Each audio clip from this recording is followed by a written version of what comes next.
Ika-kawhaan ug 8 nga Domingo sa tuig. Salmo 98. Ang Ginoo nagpadaya sa kanasuhan, sa iyang makaluluwas nga gahom.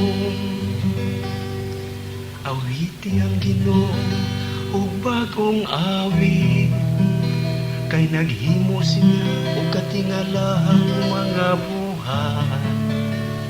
Ang iyang tuong kamot, ang iyang balaang bukton, nakakabot og kadaugan alang kaniya. Ang Ginoo nagpadaya sa kanasuhan, sa iyang makaluluwas nga gahom.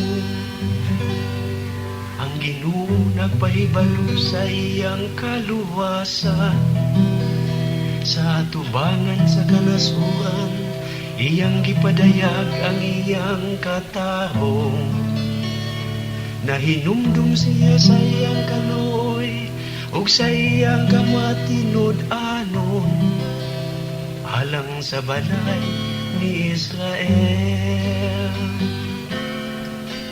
Ang Ginoo nagpadaya sa kanasuhan, sa iyang makaluluwas nga gahom.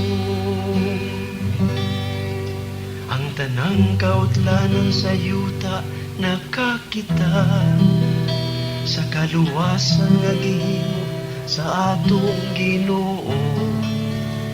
Awiti nga malipayon ang Ginoo, kamong tanang kayutaan. Singgit kamo sa paghawi, awita ang pagdayi. Ang Ginoo nagpadaya sa kanasuhan, sa iyang makaluluwas nga gahom.